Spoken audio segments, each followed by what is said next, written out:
Jadi bila bank tak ada duit, orang dah tak nak deposit duit dekat bank, habis lah bank. Sebab bank punya business model adalah ambil duit kita dan dia akan gunakan duit kita untuk loan dan dia akan dapat percentage kan. US boleh print duit sebanyak mana dia nak, jadi inflation akan naik. So Bitcoin pula ada 21 juta je. Bila supply dia static, demand makin naik, harga akan naik lah. Dia pergi promote Miss Puyi. Orang cakap kalau pandai main forex, dia kan pandai kripto, dia kan pandai saham, betul? Itu saya tak pasti. Tapi ada yang orang kata pandai forex, tapi dekat kripto dia tak boleh. Ya. Sebab forex dia lebih kepada pip lah, apalah, dia buat banyak layering lah kan. Tapi selalunya kalau tahu basic trading, ni saya tak cerita forex lah. Basic kalau pandai, semua boleh. Semua boleh. Kalau dia pandai forex, kalau tak ada basic apa pun, dia datang saham ke, dia datang kripto, lagi susah. Sebab kripto ni pula volatility dia sangat tinggi. Dan kripto ni dia ada yang kita trade dekat spot, ada juga futures. Futures, okay. Futures ni yang mana ada leverage apa semua tu lah. So futures kripto ni berbeza sikit. Tapi kalau nak saya compare direct head to head forex dengan kripto ni susah sikit sebab saya tak pernah trade forex. Saham dengan kripto ya tu tahulah. Okey, siapa yang tak kena Tuan Ashraf tu memang rugilah. Aku kena Tuan Ashraf lebih kurang setahun 2 tahun juga. Agak terlambat juga sebenarnya saya masuk kripto ni, Tuan Ashraf. Kalau ikutkan yang ni sakit ke apa halving? First halving bila? Allah. Ni kelima kot. First halving ni waktu let's say Bitcoin start 2008 ke 2009, siap 4 tahun lah. 2013. Lepas tu tambah lagi 2017, 21.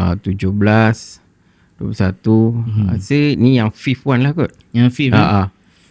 So Tuan Ashraf yang saya tahu setiap 4 tahun ada lah.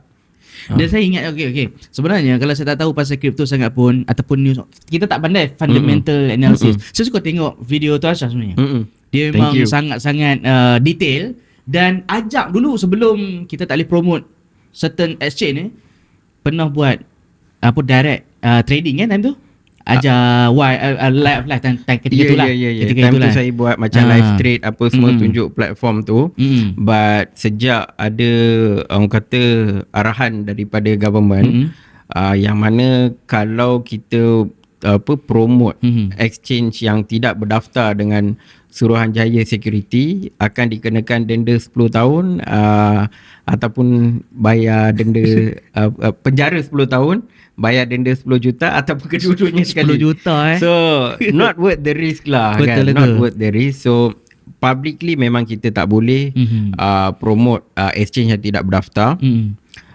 Dan juga kita tak boleh bagi tahu beli coin ni, tak boleh. Itu adalah buy call. Betul. Ataupun kalau contoh saya nampak coin ni nak jatuh, saya jual kan. Saya tak boleh bagi tahu yang saya jual token tu.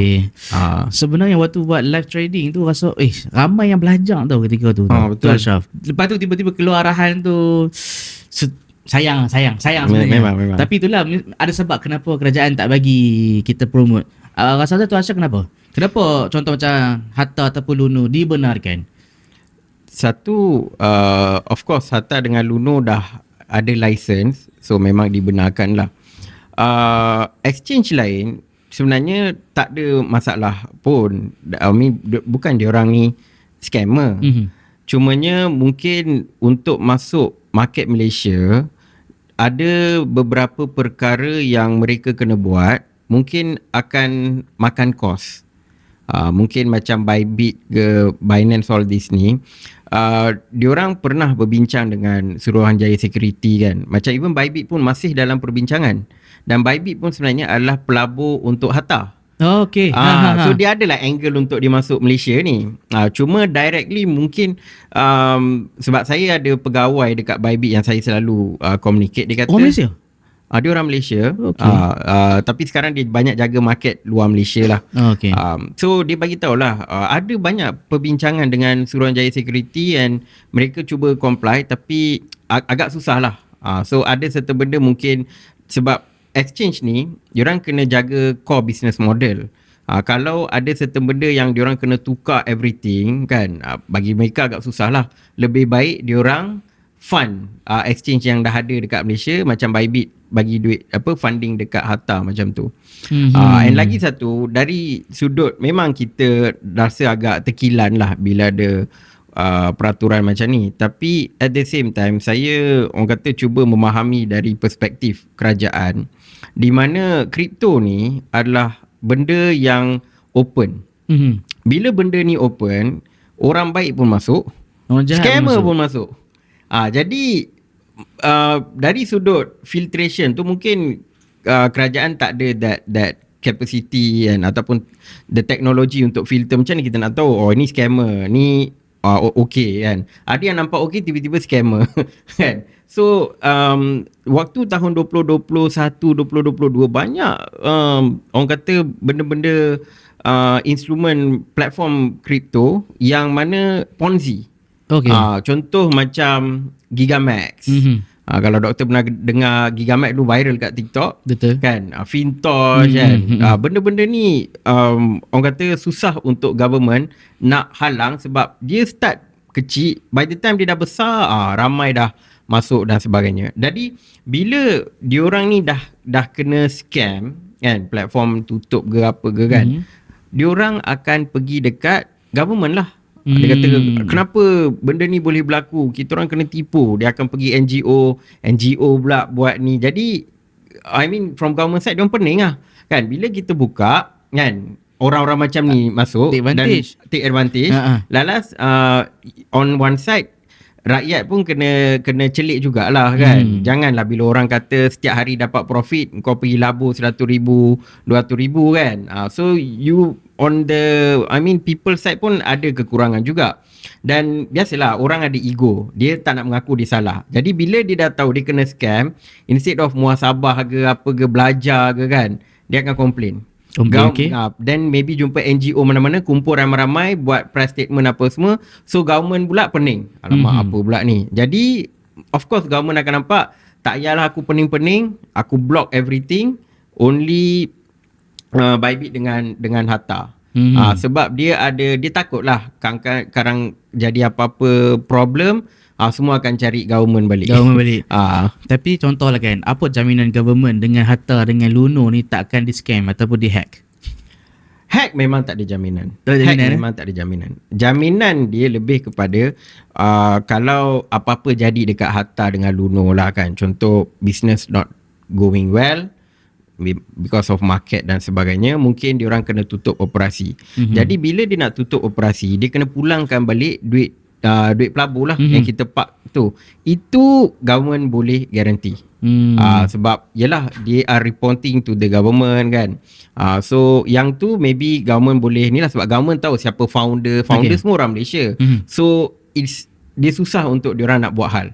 Kalau dia nak tutup pun dia kena buat secara proper, pulangkan balik duit pelabur, then no issue lah. Sebab of course dari sudut orang kata business wise tak ada jaminan lah kan, dia akan naik ke kan. Tapi kalau ada apa-apa isu, diorang boleh buat cara proper. Hack tu serius cakap memang tak ada jaminan, sebab hack zaman dulu senang lagi nak counter. Hack zaman sekarang bila ada AI susah. Sebab ini sebab saya pun dalam AI juga. Apa yang saya nampak, all these company macam OpenAI, Anthropic kan, diorang bagi platform diorang letak guardrail. Guardrail ni maksudnya ada certain benda je kita boleh buat. Ada benda yang advance kita tak boleh buat sangat lah. So geng-geng cyber security sebenarnya banyak benda diorang tak boleh buat bila gunakan OpenAI yang rasmi punya, yang license rasmi punya. Hacker pula, diorang bijak. Diorang boleh dapatkan satu open source punya versi of OpenAI semua, yang mana ada banyak function yang diorang boleh buat. Ataupun diorang boleh buat macam jailbreak. All this OpenAI apa semua ni kan dekat internet berlambak model semua ni, diorang boleh jailbreak and diorang boleh come up with their own OpenAI model apa semua untuk tujuan hack. Jadi bila you as a company, you nak follow law, you ambil yang version guardrail, yang mana banyak benda tak boleh buat. You nak defend dengan orang yang tengah attack you, yang mana dia ada semua benda yang Confirm tak boleh. Memang you akan kena lah. So right now, that's why sekarang ni isu hack semua makin berleluasa. Lagi satu pula, certain app ni mungkin ada bug yang mungkin 10 tahun 5 tahun orang tak sedar. So orang boleh scan, bila nampak ada bug yang dia boleh exploit, dia hack lah. Sebab dulu manually kena check ada bug ke tak. So ambil masa. Bila pakai AI, scan je. Mana ada kelompongan, attack dekat situ, ambil duit. So that's why saya kata zaman sekarang ni cyber security wise ni lagi penting lah. Especially bila duit you makin banyak, orang akan target. Okay. Kan contohlah kan, hack zaman sekarang dengan zaman dulu berbeza sebab AI.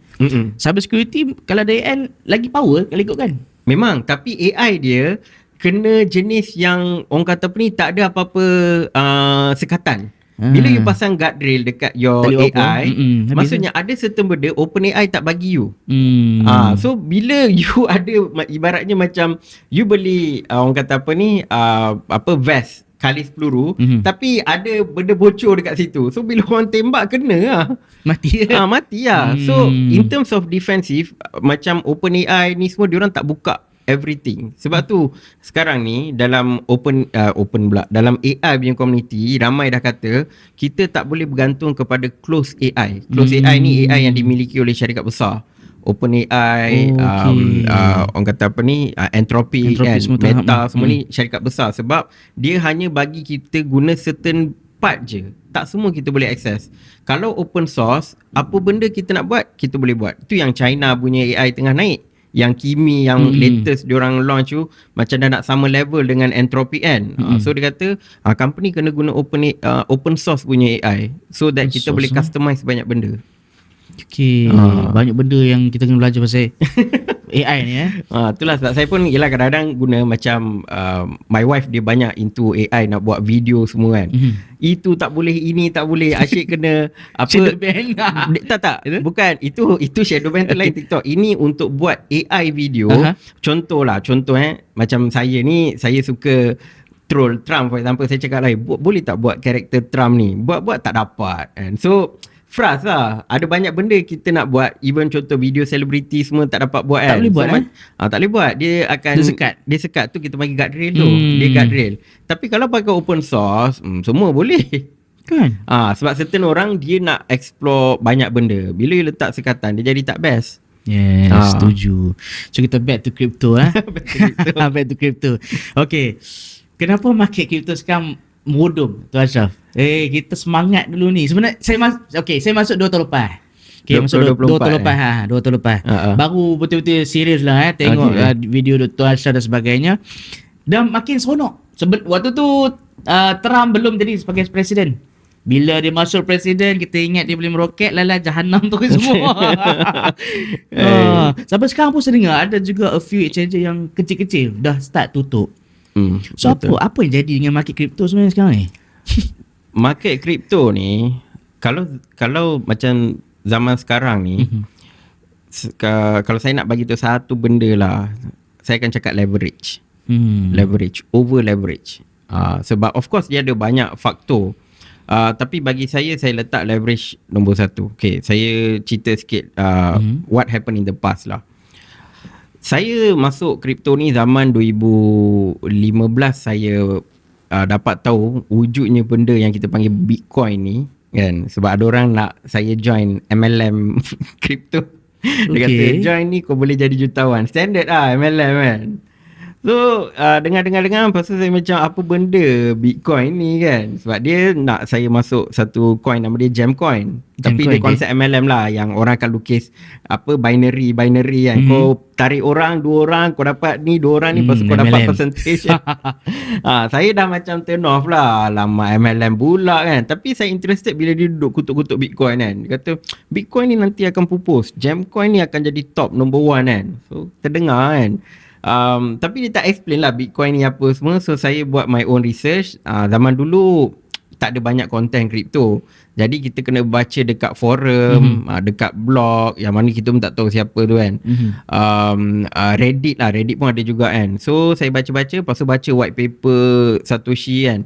Sebulan saya study Bitcoin ni untuk betul-betul yakin, nak dapat keyakinan. Baca white paper Satoshi? bukan white paper Satoshi dalam 11 sebelah muka surat. Itu sehari je. Tapi nak orang kata apa ni, satu white paper, satu lagi nak fahamkan apa komuniti ni sebenarnya. Sebab saya tengok macam pelik sikit lah diorang ni kan. Sebab tak nak tunjuk muka, banyak cerita decentralization, privacy kan. So saya mula nak faham what is the goal apa semua.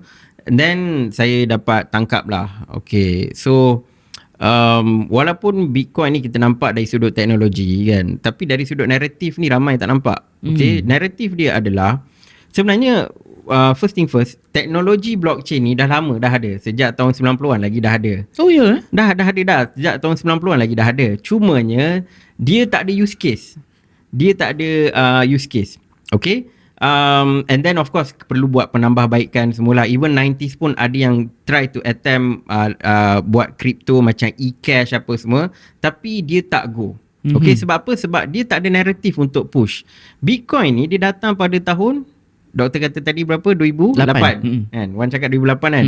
Itu adalah zaman krisis ekonomi yang mortgage subprime crisis, disebabkan industri hartanah dekat US ni semua boleh beli rumah apa semua, and dia orang kata apa ni, try to financialize dia orang punya orang kata apa ni, mortgage paper hutang semua tu kan. So at the end of the day everything collapse bila orang dah tak boleh bayar duit rumah. Okay, so dia bila benda tu terjadi, ramai yang hilang duit dan sebagainya. Diorang pergi demo dekat Wall Street. Diorang cakap Occupy Wall Street. Diorang nampak Wall Street, bank ni semua ni tidak berpihak kepada rakyat. So sentiment tu dah ada. Satoshi ni dia datang at the right place, at the right time. Dia kata okay, dalam white paper pun dia kata okay, memandangkan kita dari sudut financial system ni, semua kita kena pakai centralized. Semuanya bawah bank dan sebagainya. Ini adalah alternatif. Bitcoin adalah alternatif, dan Bitcoin menggunakan satu teknologi yang dipanggil blockchain. Teknologi yang mana dah dikunci, orang pun tak nak pandang sebab tak nampak kegunaan. Dia kata sekarang lah waktunya, dan orang dia mula dapat follower. Maksudnya dia kata ini open source. Siapa-siapa boleh bagi idea, nak bagi penambahbaikan dari sudut coding apa semua.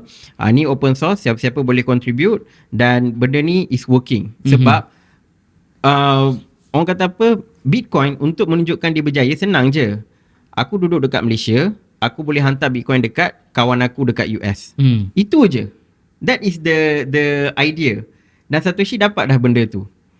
So early itu yang dia panggil peer to peer, electronic cash, peer to peer. Maksudnya tak perlu melalui sistem bank. Sebab zaman tu, contoh kalau kita nak hantar duit, kita kalau pakai bank Swift apa semua, dia lepas 3 hari, seminggu baru dapat. Ada charge lagi betul. Kalau macam Western Union semua ada charge. Jadi bila Bitcoin ni, macam zaman dulu-dulu programmer, gamer semua pakailah, sebab dia tengok, uish, aku boleh hantar macam tu je, sekejap je. Zaman tu tak ramai lah, jadi sekejap lah transaction tu kan. So dia dah mula membentuk community. Okay. Dan bila community ni makin membesar, mulalah datang trader apa semua, dan sekarang ni dia punya taraf Bitcoin ni adalah digital gold. Okay. So tu dia punya ni lah. Jadi macam sekarang kan, kita dah orang kata dah reach the final stage lah Bitcoin ni. Okay, bila mana Trump datang dan Trump kata saya iktiraf Bitcoin. Sebab Bitcoin sepanjang kewujudan dia adalah anti-establishment. Okay. Anti-establishment ni macam gerakan melawan establishment lah, kerajaan, institution, all those things. Dari awal dan bila orang kata macam Michael Saylor masuk tahun 2020, bila big company mula masuk, anti-establishment tu mula berkurang kan. Dan sekarang ni dia dah jadi pro-establishment lah, sebab Trump pun dah sokong. Dan sekarang ni kalau dulu buat Bitcoin conference kena buat dekat dewan, macam dewan biasa-biasa je lah. Macam dewan kat universiti, lepas tu orang pun ada 3-4 orang je kan. Sekarang Trump sendiri masuk Bitcoin conference, lepas tu mewah lah, besar lah, mewah lah kan. Jadi Bitcoin ni dia dah pergi dekat final stage. So orang kata apa ni, orang dah tak ada hujau kerajaan tak sokong apa semua tu dah makin kurang. Okay, dan bila orang kata dah final stage ni, satu lagi pula dia punya nilai ni ataupun valuation dia makin tinggi. Kalau dulu-dulu waktu saya masuk semua, maybe valuation dalam 1 bilion. Tahun 2016 lah saya first beli kan. 1 bilion. Jadi 1 bilion nak naik ke 2 bilion, you dah dapat orang kata untung 100% dah. 100%. Betul tak? Itu boleh naik dalam masa sehari dua, paling-paling pun seminggu. 1 billion to 2 billion is easy. Tapi sekarang Bitcoin dah 1 trillion macam tu. 1 trillion to 2 trillion, dia akan ambil masa. Jadi kenaikan Bitcoin ni dia tak akan selaju macam dulu-dulu sebab valuation dia tinggi. Okay, dan bila dia nak turun dia lagi mudah. Sebab apa? Sebab leverage. Okay, apa yang jadi? Kalau dulu sebelum adanya futures, leverage dan sebagainya, zaman saya masuk ni tak ada leverage. Jadi kalau saya nak beli Bitcoin, saya beli Bitcoin. Duit contoh saya beli untuk contoh 4,000 kan. 4,000 tu saya beli Bitcoin. Sekarang ni orang yang 4,000 ni dia boleh beli version of Bitcoin. Contoh ETF. Dia tak beli Bitcoin, dia beli ETF. Okay. Ataupun 4,000 tu dia beli futures. Dia buka long. Dia kata, harga boleh naik lagi ni. Buat apa aku nak beli Bitcoin? Aku terus masuk dekat futures. Okay. So, kebanyakan orang, diorang beli, kita panggil derivatif lah. Instrumen-instrumen yang bersandarkan kepada Bitcoin. So, derivatif ada banyak option dan sebagainya. Cumanya untuk geng-geng retail ni, diorang suka main futures lah sebab kalau naik untung besar. Kalau 100x kan. Kita kalau Bitcoin naik 1% dah 100% untung. 100%. Itu baru Bitcoin. Kalau contoh altcoin. Kalau altcoin tu tiba-tiba naik 50%, tarik 100x kan. 5,000%. Jadi retail nak kaya cepat. Sebab everyone knows the reason why orang masuk crypto bukan sebab teknologi ke, bukan sebab faham apa Satoshi cakap pun, tak. Everyone want to make money. Sebab duit je. Fast money. Crypto semua dah nampak tahun 2017 ramai nampak, tapi maybe orang kata apa ni tak ramai sangat sebab dia orang kata tak ada PKP. Bila PKP, semua orang kena pandang komputer. Jadi memang semua nampak apa benda kripto ni, kenapa semua coin duduk meroket apa semua 2021 kan. Jadi persepsi dia orang ni adalah kaya cepat masuk kripto. Dan bila ada perception macam ni kan, jadi ada orang baik masuk, ada scammer masuk. Dan bila macam sekarang ni banyak scammer masuk sekarang. Trump is a scammer itself. You ada Presiden US, dia dah jadi bapak scammer kepada semua yang masuk sekarang ni. Sebab Trump sepanjang dia buat bisnes, 60 tahun dia buat bisnes, dia masuk kripto ni, dia buat duit paling banyak. 60 tahun punya kekayaan dia dapat dalam masa term dia jadi presiden setahun lebih macam tu. Sebab dia strategi dia simple. Trump ni sebelum sebelum dia jadi presiden, dia berkempen kan. Waktu berkempen dia launch NFT. Okay. Ramai beli NFT dia dapat duit. So dia nampak, aku ni boleh buat duit melalui kripto kan. So lepas habis NFT kan, so sepanjang kempen ni dia banyak raise fund guna jual NFT. Of course dia ada banyak cara lain, tapi untuk kripto dia buat NFT. Dan orang nampak, Trump pun main NFT. Lepas tu Trump kata, saya sokong Bitcoin, saya sokong blockchain, America should be number 1 in blockchain. So orang pun nampak, Trump lah orang yang akan bawa kita to the promised land. Semua kena kencing.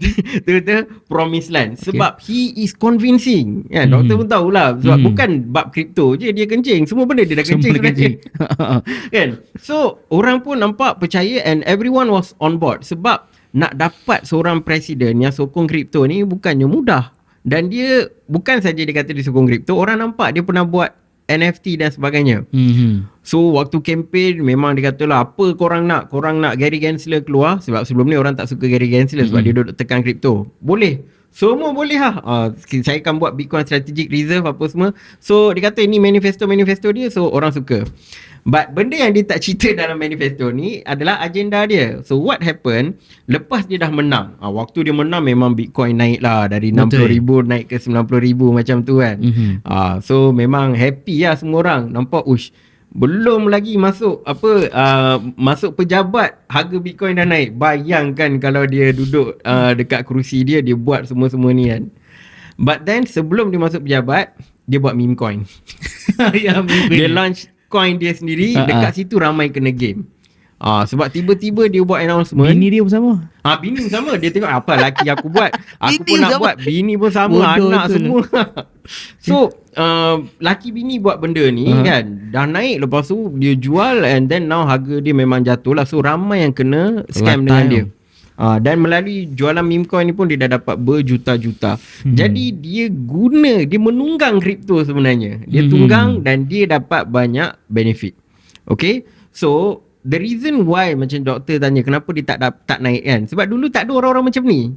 Tak ada orang-orang macam ni ambil duit. Maksudnya duit tu memang masuk market. Dia tak ada macam leverage kan, and dia tak ada orang macam Trump dan sebagainya, yang mana dia pandai mengaburi mata orang untuk their benefit. Trump is just one guy. A lot of people like Trump dalam kripto ni. Sebab tu kita nampak kenapa susah nak naik. Sebab duit tu sebenarnya tak really go into the Bitcoin. Dia akan masuk futures ataupun masuk scammer-scammer macam Trump. Sebab bayangkan kalau duit Trump ni kan, yang dia scam orang ni memang betul-betul masuk in a good project kan, even Bitcoin boleh naik. Shouldn't be a issue lah. And lagi satu issue yang mana saya personally bengang adalah bila mana Binance buat ni yang berlakunya 10 tragedi 10-10. Saya cakap tragedi Oktober kan, tahun lepas. So the exact orang kata reason why dia jatuh satu naik tu payah lah. Yang saya cerita sebelum ni semua, bila ada orang macam Trump apa semua nak naik tu agak payah. But then Bitcoin pada bulan Oktober dia pergi sampai 120,000.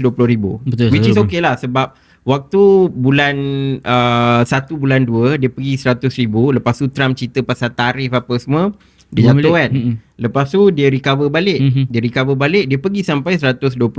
Itu pada bulan Oktober. Lepas tu Trump cakap, saya nak kenakan tarif dekat Eropah, Euro kan, dekat negara-negara Eropah. Tiba-tiba bom jatuh. Then we figure out sebenarnya yang buat hal adalah Binance. Sebab Binance dalam sistem diorang, sebab harga semua ikut apa yang ada dekat Binance. So Binance ni exchange terbesar. Tapi dia ada orang kata synthetic token lah. Maksudnya token yang dikaitkan dengan Binance. Contoh Ethereum. Ini original Ethereum, tapi kita boleh ada synthetic version. Contoh Binance Ethereum. Kalau saya nak buat Ethereum saya sendiri, contoh saya ada 100 Ethereum, saya boleh keluarkan Ethereum synthetic. Saya boleh kata Ashraf Ethereum. So saya kata kau beli Ashraf Ethereum disandarkan dengan Ethereum yang aku memang pegang, 100 Ethereum. So lebih kurang macam tu lah. Okay, so dia ada Binance Ethereum, Binance USD, semua-semualah yang mana under Binance punya ni. Isu dia adalah ada price glitch yang berlaku dekat dia punya version of orang kata synthetic punya ni lah. So benda tu lah yang menyebabkan harga tu jatuh. So ada orang attack price feed dia. Okay, siapa attack tu? Itu dia tak nak bagi tahu. So for me simple. Kau orang dalam dia juga? Orang dalam lah kalau tak nak bagi tahu. Kalau dulu Bybit pernah kena hack. Bybit kena hack berbilion-bilion. Waktu lu podcast dengan Yusuf. Bybit kena hack berbilion-bilion, tapi market steady, tak adalah drop, naik balik. North Korea tu Yang North Korea hack tu. Hack. And dia bagi tahu ni Bybit yang buat. Tapi Binance tak nak bagi tahu sebab memang dia yang orchestrate benda ni. Okay, kenapa doktor? Sebab simple. Ramai orang buka leverage. Leverage. Sebab Bitcoin dekat 120,000. Okay. Dan semua leverage long. Long maksudnya saya bet harga ni boleh naik lagi tinggi. Okay, leverage ni dia sebenarnya one to one. Contohnya kalau 50% buka short, 50% buka long, senanglah nak bayar. Sebab at the end of the day yang untung bayar yang rugi. Kan? Contoh I dah kena liquidate kan. So siapa yang contoh I buka long, kalau I kena liquidate, short tu yang akan dapat duit. Betul. Okay. Tapi bila ramai sangat buka long, sebab dia punya nisbah 3-1. Maksudnya untuk satu short position ada 3 long position. So kalau long position ni duduk naik, dia duduk ambil profit, siapa nak bayar? Mampu. Jadi the only way, sebab Binance akan rugi. I mean market maker Market maker ni lah yang provide liquidity kan. Diorang yang akan buka counter trade. Contoh kalau saya buka long, diorang akan buka short. Okay, so kalau diorang asyik kena bayar pun, diorang rugi. Okay, so Binance orchestrate benda ni kan. Dia buat satu announcement yang kita orang nak ada buat upgrade apa semua. Dalam tempoh seminggu ni kita nak buat upgrade lah dekat kita punya sistem. Dan waktu tu tiba-tiba benda ni berlaku. Binance saja ke? Kau melibatkan macam bila Binance problem, semua kena. Sebab semua kod ikut Binance punya harga. Jadi bila harga kat Binance tiba-tiba drop dengan banyak, yang lain semua jatuh kan. Then semua kena liquidated lah. So kalau contoh ada position dekat mana-mana exchange lain pun, semua ikut. Jadi certain company semua memang rugilah. Bila you dah kena liquidated, apa you akan buat?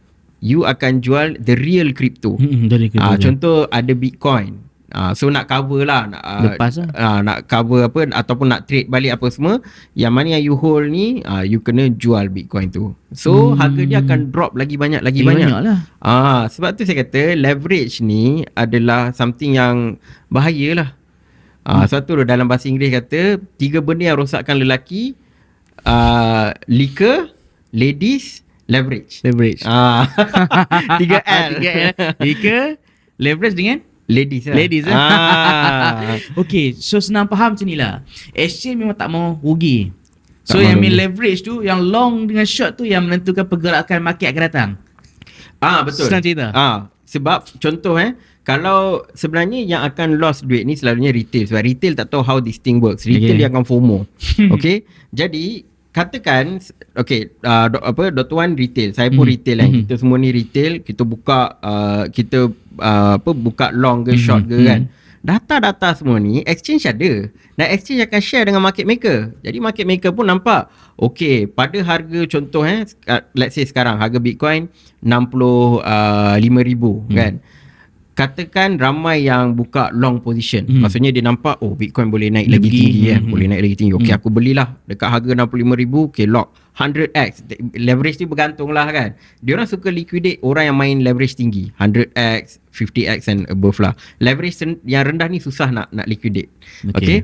Contohlah dia buka macam tu kan. So dia akan dapat data secara kolektif ramai yang akan hilang duit kalau Bitcoin pergi ke 60,000. Okay. Jadi dia akan tunggu the right moment. Contohlah Trump buat apa-apa statement, ataupun contoh Michael Saylor kata saya nak jual Bitcoin lagi. Dia hanya perlu menunggu satu bad news untuk dia tekan harga tu. Dia perlu menunggu ke dia tekan orang tu untuk keluarkan statement macam tu? Saya rasa macam Trump nak keluarkan statement tu, dia orang tak ada they are not powerful enough untuk bagi Trump keluarkan statement lah. Ke dia orang satu group?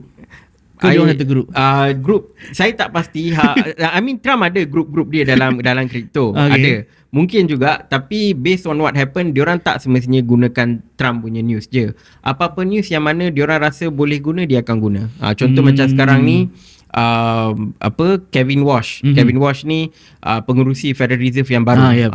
Orang sekarang ni sentiment market mula cakap dia takkan turunkan interest rate, dia akan naikkan interest rate. Jadi benda tu adalah bearish. Jadi sentiment ni market maker dengan exchange ni boleh gunakan untuk tekan harga naik ke bawah. Jatuh ke bawah, naik ke bawah pula. Jatuh ke bawah. So they always look into the news. Dan macam waktu Trump menang tu, susah untuk diorang nak tekan. The reason being is retail beli banyak dekat spot market. Ini kita boleh tengok dekat volume. Kalau volume spot tu memang naik dengan banyak, maksudnya retail masuk. Kalau retail masuk ramai-ramai beli, susah diorang nak buat tekan-tekan macam tu. Sebab tu saya selalu cakap, kalau semua orang nampak harga tu nak naik kan, kalau sebab nak naikkan harga Bitcoin, kita kena beli dekat spot. Tapi kalau you rasa harga naik and semua pakar-pakar beli futures kan, siapa nak beli dekat spot? Kalau tak ada orang beli, harga tu akan drop juga eventually. Okay, untuk orang-orang kita mungkin tak faham ke spot dengan future, mungkin tu Ashraf boleh beritahu secara simple. Spot, secara mudah lah. Spot ni kita beli asset, the real asset. Okay, contoh kalau saham, kan, nak beli saham Tesla, okay, kita pergi dekat Mumu kan, kita beli, maksudnya memang the real asset lah. Okay, sama juga dengan kripto. Kita beli Bitcoin, okay, kita dapat Bitcoin tu. So macam mana kita nak tahu Bitcoin tu real atau tak? Kita boleh transfer dekat orang lain. Contoh kita beli dekat mana-mana exchange kan, kita beli Bitcoin ke Ethereum ke kan, kita boleh transfer dekat orang lain dan kita boleh nampak pergerakan token tu dekat blockchain lah. Dia ada website yang kita boleh track pergerakan dia. Itu adalah asset spot. Okay. Futures pula dia adalah contract. Dan kontrak itu hanya valid dekat exchange yang kita beli, ataupun broker lah kan, kalau orang nak faham broker. Contoh macam Binance, kita beli, kita buka long position dekat Binance Bitcoin lah so position tu hanya wujud dekat Binance. Kita tak boleh bawa position tu keluar daripada Binance. So dia, kalau harga tu naik, kita untung banyak. Kalau harga tu jatuh, duit kita hangus. Kalau spot market kan, kalau harga naik, of course lah tak sebanyak leverage position. Betul. Tapi kalau harga turun, tak hangus selagi tak jual. Selagi tak jual. Dan let's say lah, contoh Bitcoin kan, kita beli dekat harga 100,000 spot kan, sekarang dekat 60,000. Kalau you tak jual and you tunggu, katakan tahun depan market recover, dia pergi balik 120,000 kan, okay lah, you break even. Dan kalau you tunggu lagi pergi 200,000, you untung. Tapi kalau you main leverage, contoh 100,000, dia pergi 60,000 kan, sebelum sampai 60,000 mungkin you dah kena liquidated. So walaupun you can be, orang kata, setengah orang kata you can be right, maksudnya you kata long term Bitcoin boleh naik, yes, correct. Tapi kalau kau letak leverage kan, if they reach certain price, duit akan hangus. Okay, faham. Okay, berbalik pada yang tadi tersembang antara maker, market maker, lepas tu dengan exchange, lepas tu dengan peranan seorang presiden. Okay. So maksudnya market maker macam, boleh sebut Wintermute? Boleh. Wintermute antara market maker yang famous ke ataupun yang besar? Dalam kripto ni dia antara yang besar. Dalam kripto lah. So yang 10 Oktober tu dia ada kaitan? 10 Oktober ni, of course exactly kita takkan tahulah siapa. Tak ada orang akan mengaku. But of course market maker terlibat. Dan based on pergerakan blockchain ni, kita nampak lah Wintermute ni aktif duduk hantar kripto apa semua. Sebab kita boleh track dekat blockchain kan. So wallet-wallet Wintermute semua ni kita boleh track. Dia tengah hantar Bitcoin dekat Binance ke apa-apa token kan. So kita tahulah, ni kau lah ni duduk menjual sekarang ni. Ya. Masalahnya yang boleh track tu, okay, yang bestnya pasal kripto, kita boleh track pergerakan kan. Kalau saham tak boleh. Saham tak boleh. Tak boleh saham ni boleh, tapi mungkin yang big whale macam tu lah. Diorang mungkin ada platform dan selalunya bayaran dia mahal. Bayaran dia mahal dan hanya orang ada duit lah. Tapi kripto ni sebab open source kan, jadi macam platform yang saya pakai ni, Akem semua ni percuma. So kita tengok lah apa yang tengah all this pergerakan. Okay, nak kata contohlah kan, Bitcoin kan tengah jatuh kan. Ni bukan apa panggil buying call ke sell call Tuan Ashraf rasa kita tengah jatuh, ekonomi jatuh, lepas tu AI burst boleh berlaku lah kan. Contohlah bubble bubble boleh burst, boleh pecah. Nak menuju 2030 ni, kan kata setiap 10 tahun reset berlaku tu, ekonomi tu, great reset tu kan. Yang tengah berjatuh ni memang betul-betul menuju ke arah situ ke, great reset tu? To be honest, saya pun tak tahu sebab 2030, I'm not, orang kata, saya tak suka buat prediction lah kan. Great reset ke apa ke, sebab kadang-kadang kita duk kata 2030 ni akan berlakunya great reset, tapi tengok-tengok tak ada apa pun akan berlaku. Sebab benda-benda macam ni selalunya dia tak akan berlaku seperti yang kita, orang takut-takutkan kita. Tapi dia akan, benda-benda macam ni sebenarnya dia kena datang secara terkejut, macam COVID. Tak ada siapa tahu COVID akan berlaku. Tiba-tiba lepas berlaku COVID, orang kata sebenarnya Bill Gates dah bagi amaran dah dekat kita. Tapi kalau semua orang tahu pasal benda tu, most likely tak berlaku lah. Ini based on apa yang saya nampak lah kan. Macam benda 2030 tu kan. Okay, what's exactly that gonna happen kan. Sebab dulu pun kalau tahun 2000 orang kata Y2K. Saya dulu nak beli komputer, mak saya tak bagi. Sebab dia kata Y2K datang nanti komputer tak boleh pakai. So kadang-kadang saya akan skeptical bila orang duduk point to a certain year akan berlaku ni semua. Macam tu lah. Okay, maksudnya Tuan Ashraf tak berapa setuju yang Great Reset tu berlaku?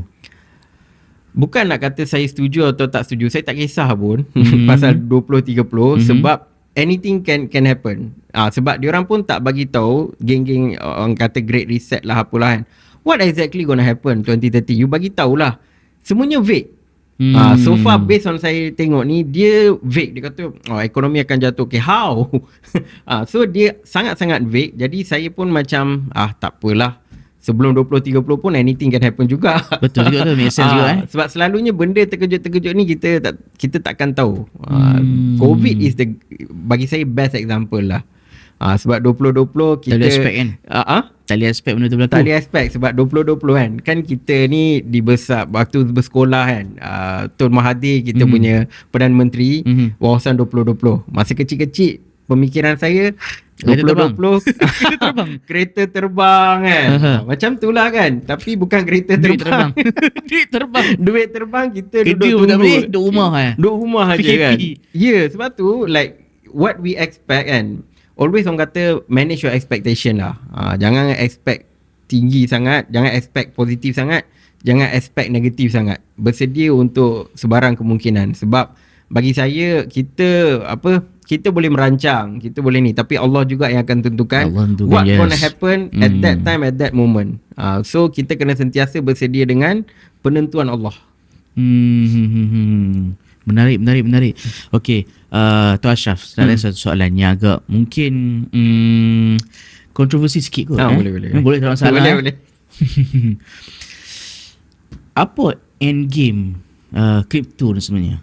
Ganti fiat. Future money. End game when comes to crypto yang pasal fiat ni, kita dah ada stable coin. Macam dekat US kan, and ramai guna pakai USDT dan juga USDC.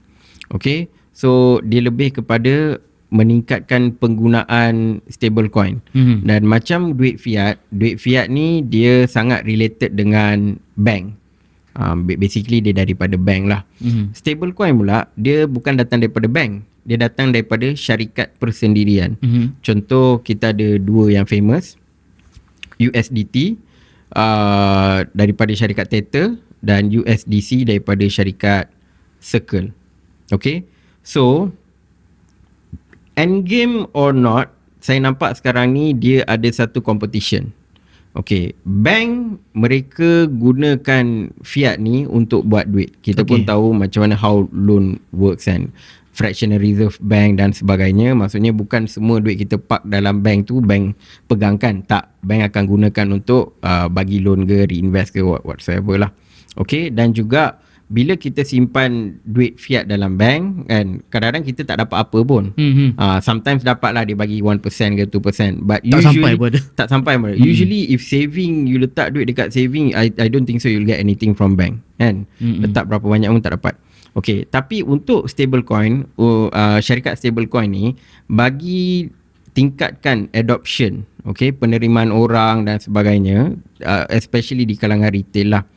Mereka ada satu idea ataupun satu perancangan di mana mereka akan bagi certain percentage. Contoh kalau saya ada USDC ni yang syarikat Circle bagilah, dan saya letak stablecoin tu saya letak dekat satu exchange yang bernama Coinbase. Ini dekat US lah. Coinbase punya perancangan nak bagi dalam 4%. 4%. So kalau you hold duit stablecoin USDC, so dapatlah 4%. Jadi sekarang ni ini yang dibincangkan dekat US. Dia ada satu akta dipanggil Clarity Act.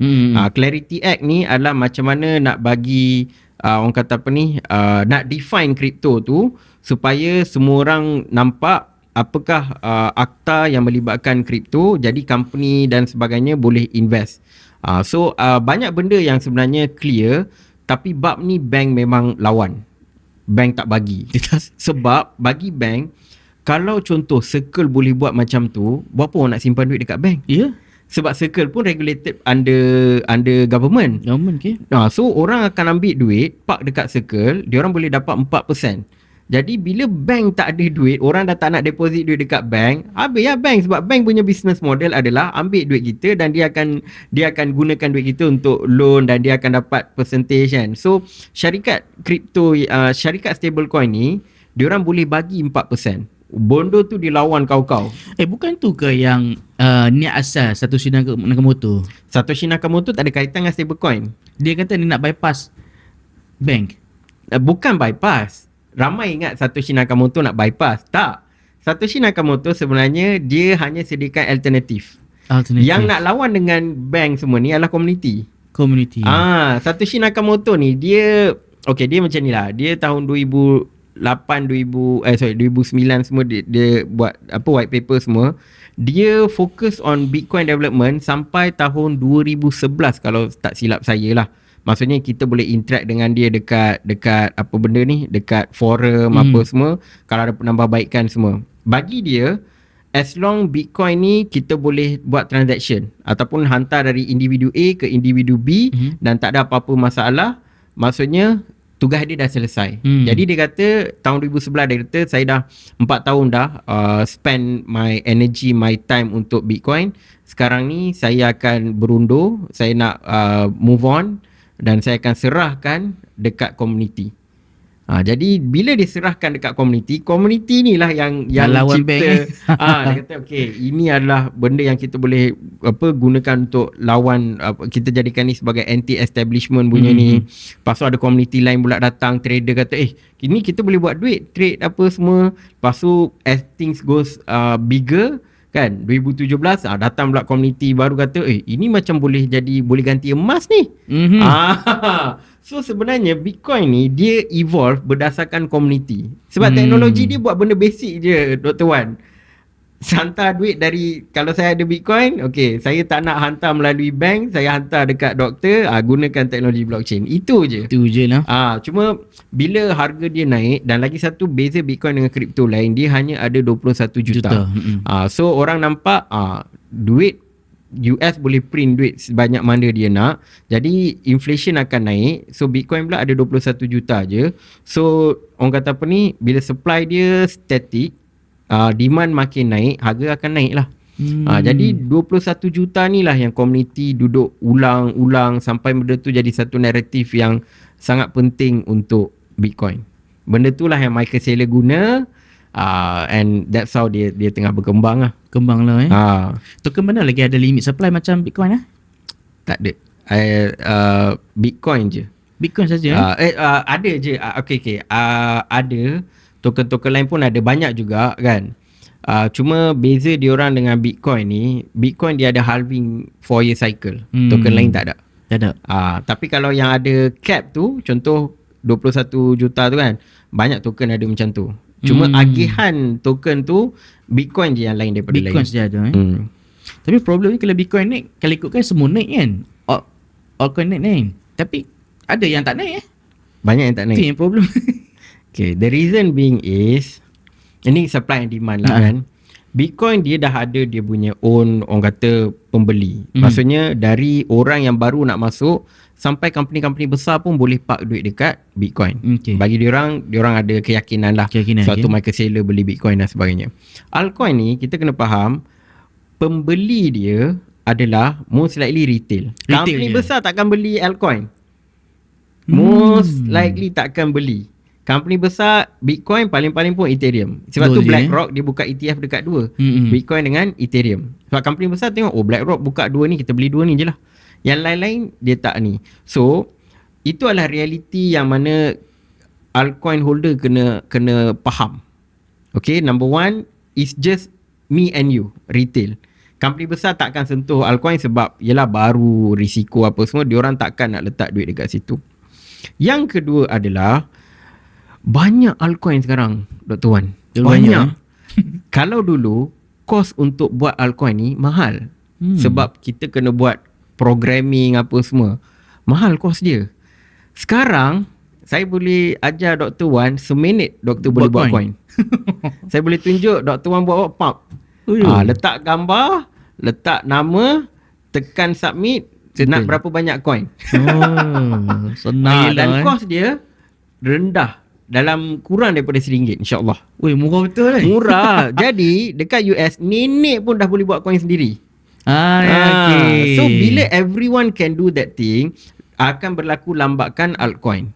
Jadi sebab tu altcoin sekarang ni tak boleh naik dengan banyak. Sebab hari ni ada altcoin A, esok ada altcoin B. Jadi orang pula dia dah buat duit dekat altcoin A, dia takkan hold. Dia pergi dekat altcoin B. Dia orang kata duit tu duduk melompat-lompat dari satu altcoin ke altcoin lain. So altcoin ni senang cerita dia lah yang merosakkan reputasi Bitcoin. Kan dia tak rosakkan reputasi Bitcoin. Crypto secara general. Ya, crypto ya. Bitcoin dia dah standalone and dia boleh dia tahu okey akan sentiasa ada demand. Jadi bila Bitcoin naik, tak semua altcoin akan naik. Hanya altcoin yang relevan yang mana orang nampak ini lain daripada lain. Itu akan naik lah. Tapi altcoin yang lebih kurang je, macam sekarang ni dah ada berapa puluh blockchain company kan, banyak yang tengah tutup kedai. Jadi altcoin yang ada orang kata certain use case, itu boleh naik lah. Kalau tak, bye-bye lah. Tuan Ashraf sendiri personally ada jugalah trade ataupun invest dalam altcoin? Ada. Sebab satu benda adalah walaupun altcoin ni orang kata naik turun apa semua, tapi boleh buat duit banyak. Dalam short time frame, short span kan, kalau kita pandai trade kan, banyak. Alhamdulillah kita boleh buat ni. Macam contoh, ada certain altcoin dalam masa sehari boleh bagi kita profit 100% to 100%. Ada. Tapi kena tengoklah dekat mana kita nak beli. Itu soalan yang ramai tak tahu. Saya sendiri tak tahu sebenarnya. Ilmu mahal sebenarnya. Sebab selalunya bila macam sekarang ni orang akan tengok exchange besar kan. Ya, betul. Selalunya altcoin kat situ tak boleh naik banyak. Sebab dah famous. Bukan isu dah famous je. Selalunya altcoin yang masuk exchange besar ni kan, orang kata hasil awal ni semua geng-geng venture capitalist crypto dah ambil dah. Jadi bila dia masuk exchange, by that time dia masuk, valuation dia dah tinggi dah. Jadi macam nak buat duit. Macam saham Tesla. Itu pun saya ada post kan. Saya beli ngam-ngam, saya jual dekat top Tesla tu. Tesla saya jual Tesla. SpaceX. Bukan Tesla, sorry, SpaceX. Kan SpaceX dah IPO kan. Betul-betul dekat harga 200 ni saya jual sebab saya dah nampak dah ni lah, lepas tu dia akan jatuh. Now dia tengah jatuh. Why? Sebab valuation dia tinggi sangat. Tinggi. Duit retail tak boleh nak push. Sama juga dalam crypto exchange yang besar-besar ni, bila ada, saya simple je, saya nampak, saya nak tengok siapa pelabur, siapa investor dia. Bila saya nampak nama besar invest kan, saya tahu ini saya tak boleh hold. Sebab dia nak ride je lah. Dia nak ride kan. Bila dia dah launch, diorang dah boleh cash out dah. So bila saya beli dengan valuation yang mahal, bagi saya lah, saya kalau nampak ini, kalau saya nampak token tu baru launch 100 juta dan ke atas, saya takkan sentuh. Saya akan tunggu. Kalau betul lah kau ni power kan, kalau betul founder ni power, bila dia dah drop, kau boleh naikkan dia balik. Barulah kita boleh masuk. Baru kita boleh validate founder ni bagus. Kebanyakan founder crypto ni senang cerita not to be found. I would say they are not founder, they are fundraiser. Pandai cari duit, pandai sembang, pandai networking untuk yakinkan orang bagi duit kan. Tapi bab nak buat produk tu sebenarnya dia tak pandai. Dia hanya akan copy paste. Dia tengok benda ni tengah viral. Contoh prediction market, macam Polymarket tengah viral kan. Okay, kita buat Polymarket version kita pula. Dia ubah sikit lah design apa semua kan. Lepas tu dia akan gebang aku founder. Padahal dia fundraiser je. Saya bukan fundraiser, saya memang founder. Sebab memang saya tak ada ambil apa-apa. Sebab saya sekarang tengah buat my own platform, tengah develop. Memang tak ada for the development lah kan. Saya memang pakai my own fund, tak ada VC money apa semua. Sebab saya nak validate the market. Bila market dah validated, VC sendiri akan cari kita. Power. Platform apa tu? Boleh share? Boleh. Nama dia synthesis.com. Synthesis.com. SENTYSIS. Synthesis.com. It's a on-chain sentiment intelligence platform lah. Alright. Sekarang ni kalau buka, dia dalam peringkat testnet. Maksudnya boleh gunakan function dia, and it's a bit limited function. Cuma dia dekat testnet. Maksudnya duit yang ada tu bukan duit real lah. Itu duit yang untuk orang kata test app tu lah. Boleh try lah. Sekarang boleh try sekarang. Oh boleh. Boleh. Tapi kalau Dr. Wan buka, dia akan masuk waiting list. Nanti my developer nanti kena ni lah. .com SENTYSIS.com. Kejap Ini? Ya. Okay. Saya ni peminat Arsenal, jadi faham lah. Faham. So bagi kita pengguna umum ni, apa yang benefit kita boleh dapat daripada Synthesis ni? Okay, saya number one, saya adalah founder Malaysia yang sayangkan Malaysia. Okay.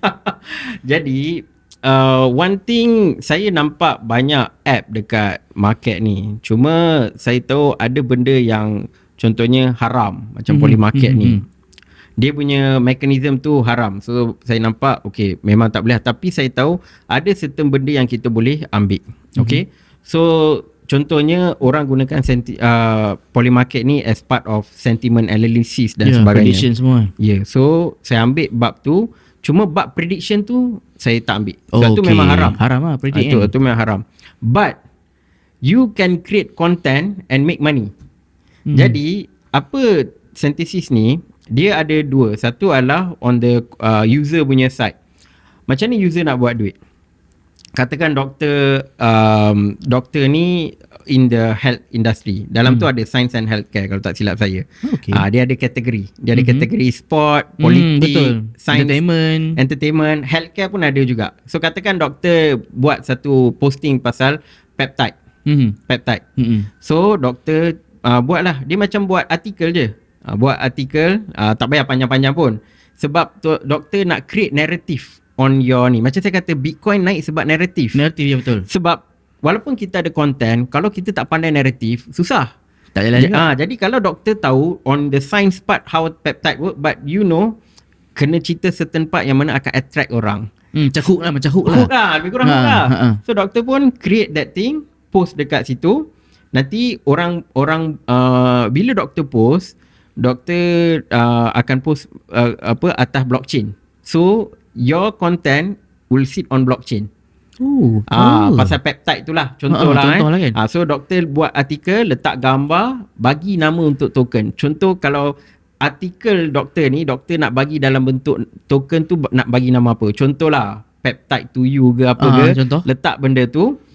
So bila doktor dah post, orang akan vote your narrative. Bila orang vote, whether they can agree with you or disagree with you. Ini bukan yes no yes no prediction. Ini adalah agree or disagree. So kalau orang tu setuju dengan apa doktor ni, dia akan vote.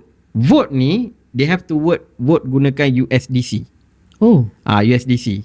So vote lah, ikutlah berapa banyak diorang nak vote kan. Dan kalau narrative doktor ni bagus, ramai yang vote, doktor punya posting tu akan create token. Menarik. Dan token tu orang boleh trade lah. Tiba-tiba dia naik lagi tinggi. So dan dia akan jadi token peptide tu you lah. Token peptide itu you lah, apa-apa nama doktor letak lah.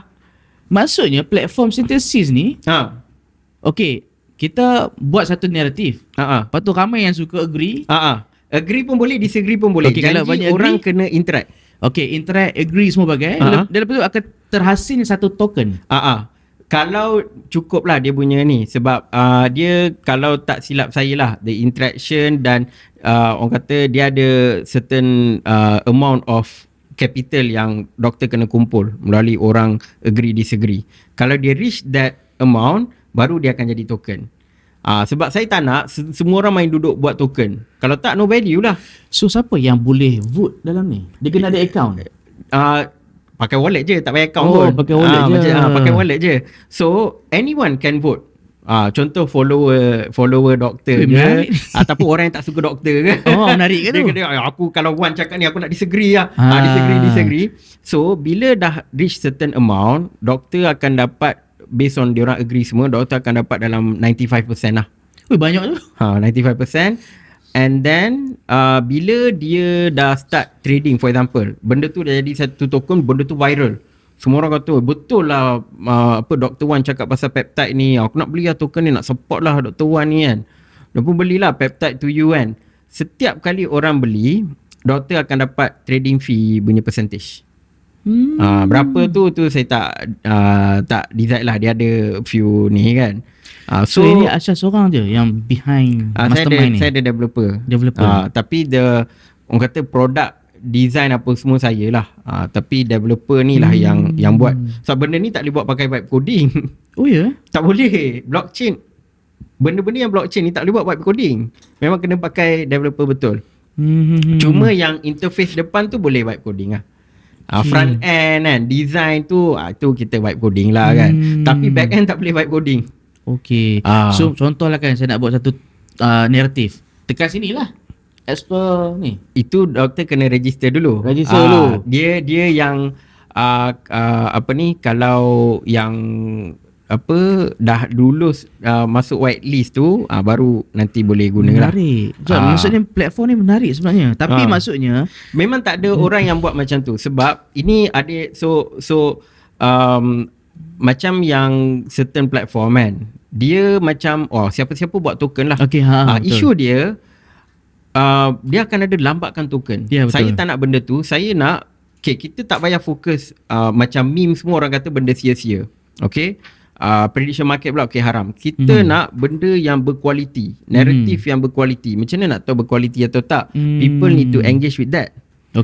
So katakan you are content creator, you post dekat thread ke apa ke, orang boleh like ke apa ke, tapi you takkan dapat apa-apa. But from here you can get yalah macam reward lah. Ni kena buatkan sebagai, jadi kita panggil apps lah. Apps ni saya fokus apps ni dia agak susah. Kalau nak apps ni maybe saya kena raise fund lah. Dan lagi satu, target saya bukan orang Malaysia. International. Tapi bagus juga lah market luar. Dia macam ni, target saya contoh macam follow saya beritahu. Kata korang jadi narrative creator. Sebab yang boleh buat duit banyak adalah orang yang mencipta narrative. Orang Malaysia buat narrative tapi jangan buat dalam bahasa Melayu. Buat dalam English. Buat dalam English kan. Korang masuk awal, siapa masuk awal dia boleh buat duit banyak. Itu je dalam blockchain. So you cipta naratif. Ada banyak topik kan, topik kesihatan lah, apalah, cipta naratif in English kan. Sebab saya akan saya gunakan Twitter lah untuk mostly push benda-benda ni. So kalau ada orang-orang dari luar kan datang, aku engage dengan naratif ni, nanti jadi token, aku boleh trade token, aku boleh buat duit kan, dia akan datang. So yang banyak akan buat duit adalah siapa yang boleh cipta naratif yang hebat. So saya punya orang kata sukses, nak bagi dia successful adalah I need to find orang yang pandai cipta naratif. Ini kita panggil nama dia curator. The role name is curator. Kalau saya dapat curator yang berkualiti, dia cipta naratif apa semua, they make money kan, and then orang yang datang and nak trade, diorang pun happy lah, diorang dapat trade naratif yang betul-betul padu kan. Sebab as a Malaysian, mana-mana yang follow saya semua ni, diorang akan dapat akses awal lah. So bila orang, sebab sebenarnya orang nak interact dengan token, so saya bagi that option. Sebab kalau setakat orang vote apa semua, why they want to vote? Sebab bagi diorang, buat apa aku nak bazirkan duit? Tapi bila dia tahu naratif yang bagus akan jadi token, okeylah, aku belilah. So bila orang buat yes, no, all those interaction, benda ni lah saya jadikan sebagai sentiment intelligence untuk syarikat-syarikat besar. Sebab bagi saya social media ada banyak bot. Bila buat macam ni tak ada bot lah. Tak ada bot, betul. Tak ada bot lah. So ini dia tunjuk 2.8k orang ni, maksudnya orang yang dah register. Interact ataupun dia view. Tapi yang ni sebenarnya ni design lama. Sebab ni saya buat lagi? Ini landing page. Landing page. So proses dia, orang daftar, dia masuk whitelist, dan saya buka whitelist, dan orang akan masuk dekat testnet lah. Tapi testnet saya dah ada orang yang cukup untuk test semua tu, and nampaklah dia working, people create narrative semua tu. Saya nak terus ke mainnet yang mana orang dah terus boleh guna dah. So rasanya bila bulan depan, 2 bulan depan akan launch? InsyaAllah bulan depan. Ya, InsyaAllah bulan depan. Ni agak menarik sebenarnya. Saya dah daftar ni. Dah daftar. Dah daftar dah. Saya turun. Dah lepas habis ni developer untuk Dah daftar. approve. Ui, menarik. Yep. Ni antara projek Tuan Ashraf sekarang ni yang saya kata, projek yang saya kata dia hanya dia menggunakan kripto, tapi dia bukan kripto 100%. Sebab saya suka bab-bab macam sentiment analysis semua tu, dan saya nak bawa atas blockchain. This the part lah. Cuma kena pakai stablecoin lah, Stablecoin, yes. USDC USDC. Menarik. Target saya memang ambil market overseas. Okay, kenapa USDC bukan USDT? Tuan Ashraf rasa stablecoin lah. Sebab saya bina platform ni atas blockchain base. Dan base ni selalunya dia banyak gunakan USDC. Oh ya? Tu sebab dia. Saya tak kisah pun USDC ke USDT ke kan. Nak pakai Malaysia punya stablecoin pun saya tak kisah. Boleh je. Apa RM? Dia apa yang JDT punya tu JMYR. Tak jadi Kan jadi dah. Jadi kalau doktor perasan apa Instagram JDT sponsor JMYR. Ada. Dia ada. Dia market cap berapa? Dia stablecoin. So stablecoin. Stablecoin tak ada market cap. Tapi saya pun tak tahu berapa market cap dia. Kena tengok website dia lah. Tapi JMYR ni dia duduk dekat satu blockchain je. Dia tak masuk blockchain lain. Okay. So dia lagi satu Malaysia punya MYRC. Itu dia buat atas blockchain base lah. Tapi yang tu nantilah, sebab saya nak validation ni, saya nak memang tarik duit daripada luar negara masuk dalam negara. Sebab yelah kalau curator kita banyak orang Malaysia, maksudnya saya basically tarik duit luar masuk sini lah. Ni mentality yang saya belajar waktu saya bekerja dekat satu agensi kerajaan. Menarik. Pernah kerja kerajaan sebelum ni? Agensi kerajaan. Pernah. Lama dah? 2016 sampai 2020. Okay, maksudnya dah memang waktu agensi ni serve the nation. So mentality serve the nation tu dah ada dah. Tapak 4 tahun dah. Bagus. Menarik. Okay, Tuan Ashraf, kita sembang pasal JMYR tadi tu, tiba-tiba terfikir. Apa tu network school? Network school. Jangan JMYR network school sebab kat Johor kan. Saya terfikir kenapa Johor saja ada stablecoin, negeri ni tak ada? Tak. Dia sebenarnya yang JMYR ni, dia yang buat ni Z-Trix. Kalau tak silap saya lah, Z-Trix maybe dia ada sub company semua. Cuma mereka bekerjasama dengan JDT lah. Okay. So saya pun tak boleh ulas banyak sangat sebab dia melibatkan faham. Royal kan. So that's how it is lah. Dan network school pula. Network school ni dia punya cerita dia adalah, sebenarnya network school ni adalah macam startup community. Senang cerita, kalau doktor pernah dengar co-working space. Tahu? Senang cerita co-working space lah. Cuma co-working space ni dia ada sediakan tempat tinggal. Okay, dan dalam co-working space ni, kalau selalunya ada meja, ada ni kan, dia orang ada macam robot kan. So nampak high tech lah the way dia design apa semua. So it's just a co-working space ataupun saya panggil co-living space kan, yang diasaskan oleh satu individu yang bernama Balaji Srinivasan. Indian kan? Indian, Tamil lah dari Tamil Nadu. Tapi billionaire kan? Billionaire kan? Dia millionaire. Million bukan billion. Belum lagi, sembang je. Millionaire. So Balaji ni dia lahir dekat US. Tak pasti lahir kat US ke atau migrate ke US kan. Tapi asal usul dia dari Tamil Nadu lah. Pergi dekat US, belajar dekat situ, membesar dekat situ apa semua, dan cipta nama jugalah dekat situ dalam startup community. Dia start daripada biotech punya company macam tu, sebab zaman dulu tahun 2010, 2008, 2009 tu, waktu tu kan Airbnb datang, Grab datang. So startup macam mula naik dengan teknologi-teknologi yang orang kata apa ni, application lah, app itself banyak naik macam tu. Jadi dia pun venture into that. Lepas tu dia pun mula beli Bitcoin tahun 2012 ke 2013 macam tu. Antara orang terawal jugalah beli Bitcoin apa semua kan. Okay, and dia aktif lah dengan all this startup. Dia akan cipta startup, lepas tu dia jual balik kan for 100 million macam tu kan. So itu dia buat all this while. Okay, and then bila crypto makin naik, dia fokus je kat crypto je. Mula-mula dia fokus startup in general, then dia dah fokus kepada kripto je sebab nampak kripto tengah naik kan. Dia jadi CTO Coinbase lah apa semua. Okay, dan dari kripto mulalah nak buat negara sendiri. Itu yang dia cipta. Dia publish satu buku, Network State. Okay. Ideologi network state ni adalah kumpulkan orang yang mana ada ideologi sama. Macam mana nak tahu ideologi sama tu yang dia kata cloud. Dekat cloud, maksudnya dekat internet ni, siapa yang ada pemahaman sama apa semua ni, kumpulkan diorang, bawa dekat satu teritori dan cipta negara sendiri. Tapi dia scatter negeri dia. Macam dekat Malaysia sikit contoh, dekat Rusia sikit contoh dia kan. dia panggil apa, node lah, node. Dia akan scatter, tapi dia tak ada negara sendiri lagi. Jadi first attempt dia nak cipta negara ni, ibarat macam mana apa, Stanford Raffles jumpa Singapore, Francis Light jumpa Penang, lepas tu claim kan. So dia datang, dia tengok, mungkin dia dapat tahulah Forest City ni ditinggalkan sebab Forest City dulu projek zaman kerajaan dulu yang mana nak orang kata apa ni, buat untuk Chinese investor. Diorang datang apa semua, tapi most of them tak datang sebab dasar negara China dah tukar. Diorang stay dekat situ. Sebab saya pernah je pergi duduk kat Forest City tu. Kondo dekat situ lah sajalah, staycation. Okay. Staycation macam nak pergi Singapore kan, duduk kat Forest City. Tapi tak adalah masuk network school tu.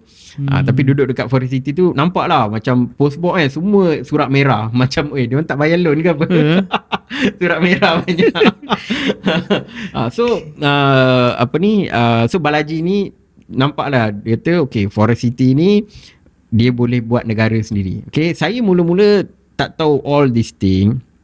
Okay, until orang mula, saya tak puas hati satu benda je dengan Balaji ni.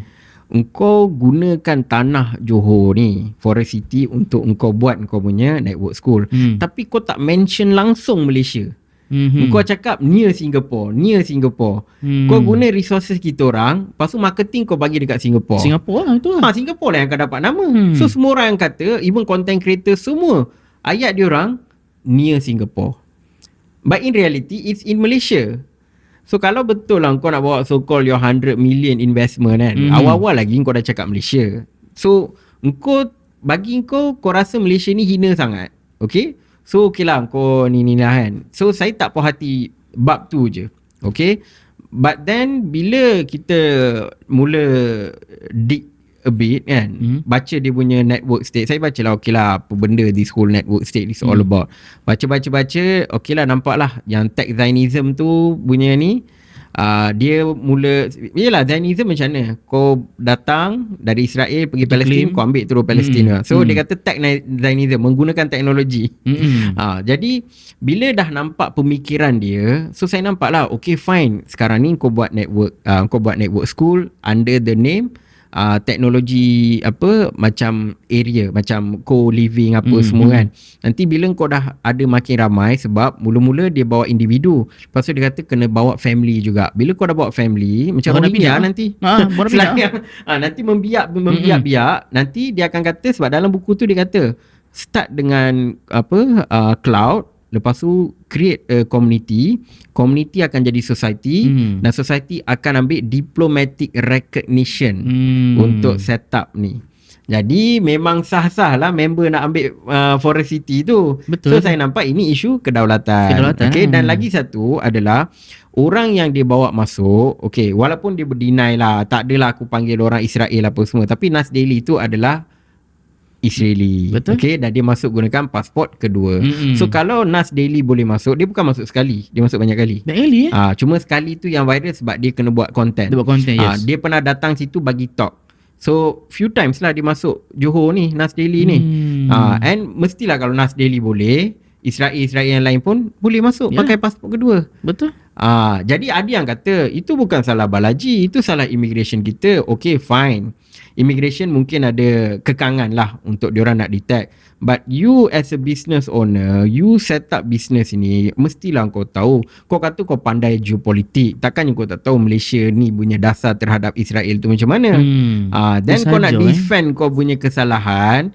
Bila you dah start call out Prime Minister kan, macam yelah ugut lah. Kalau tak bagi, kalau tak ada jaminan kerajaan, saya akan sekat pelaburan 500 juta. Saya setakat ni dah letak pelaburan 100 juta. Saya macam kepala otak kau.